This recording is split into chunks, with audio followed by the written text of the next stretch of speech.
Aujourd'hui, on va parler de la conduite économique et je vais profiter de cette occasion pour rendre service à tous les internautes du Sénégal et du monde en particulier. C'est un problème qui incombe tous les conducteurs du monde. La conduite économique dépend de beaucoup de facteurs. Il y a des facteurs essentiels. Par exemple, pour bien conduire et économiser son carburant, il faut savoir utiliser vos rapports de vitesse. Par exemple, les vitesses les plus grandes et les plus élevées sont les vitesses qui consomment le moins de carburant. En règle générale, la consommation est tributaire et proportionnelle au régime du moteur. Là, il faut profiter encore pour changer vos vitesses. Par exemple, on peut dire que la première, ça sert juste à faire décoller le véhicule et les autres à faire décoller le véhicule en position statique. D'accord. Les autres vitesses, ça sert à monter le véhicule et à atteindre une certaine puissance. Par rapport, pour un exemple un peu terre à terre, 2000 tours pour les moteurs essence et 1700 tours pour les moteurs diesel. Quelle que soit la vitesse où vous êtes, vous ne devez pas dépasser ce régime moteur pour passer à une vitesse supérieure et le faire régulièrement. Et il faut savoir aussi réduire votre vitesse. La réduction de vitesse dépend de beaucoup de facteurs, ça dépend du conducteur. Le fait de décélérer progressivement, ça joue sur la consommation carburant. Je vous donne un exemple terre à terre. On peut consommer 10 litres au 100 en roulant à 50 km à l'heure.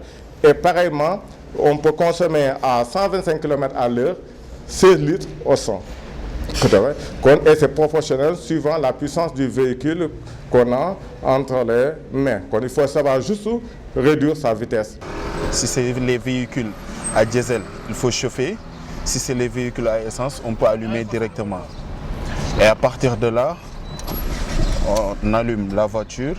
Et pour démarrer, il nous faut passer en première. Là, on est au point mort.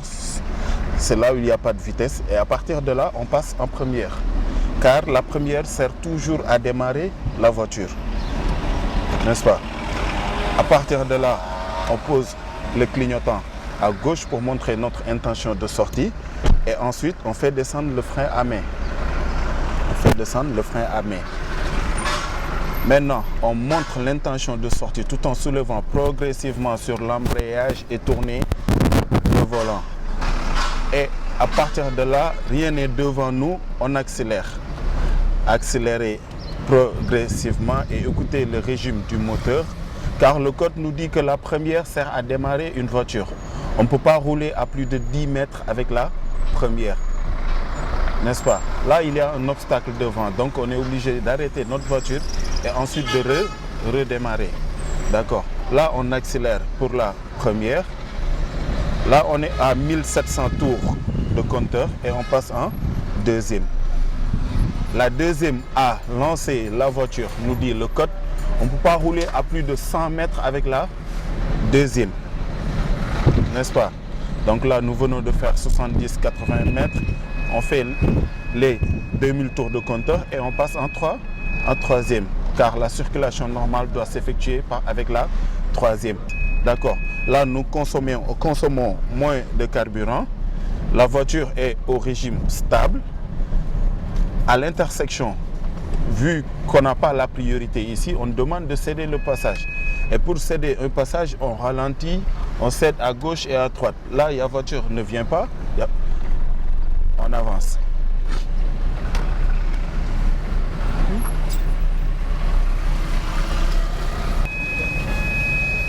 On accélère, 1500, 1600, on passe en deuxième.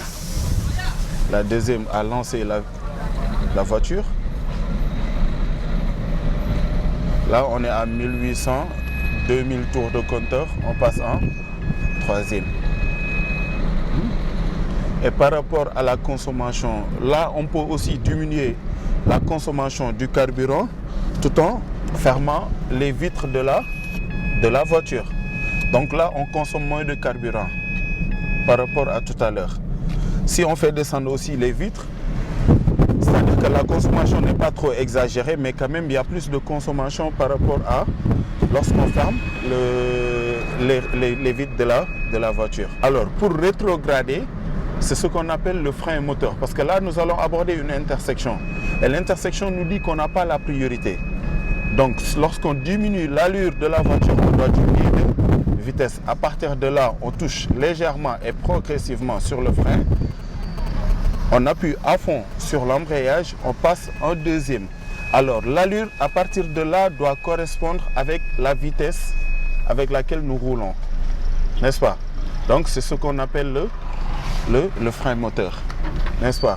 Là, vous avez entendu que, là, vous avez vu que vous n'avez pas eu de bruit par rapport au rétrogradage. N'est-ce pas? C'est ce qu'on appelle le frein moteur. Alors, s'il y avait de bruit, c'est parce que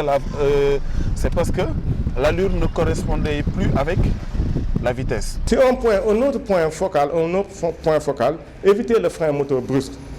Le frein moteur brusque est un facteur très dangereux pour la conduite automobile et c'est un facteur de surconsommation. D'accord. Tu joues pareillement sur la pression des pneus, c'est très bon. Les pneus sous-gonflés, vous consommez énormément de carburant. L'aérodynamisme, même chose. Les aérateurs du tableau de bord, ça veut dire que ça consomme du carburant. Et ouvrir les verres inutilement, en cas de non, s'il n'y a pas nécessité, ça consomme du carburant. Le surcharge, ça consomme du carburant. Et faire tout pour rouler quand le moteur est à chaud. Évitez de faire décoller votre véhicule à froid. Laissez réchauffer le moteur. Une voiture qui est restée, par exemple, la nuit sans bouger, laissez réchauffer le moteur et ça joue sur la consommation. Et un bon entretien, le graissage du moteur et tout ça, ça joue aussi sur la consommation. Là, ce sont des facteurs élémentaires qui peuvent vraiment vous aider à réduire votre consommation. Et le reste, c'est le conducteur qui va le faire.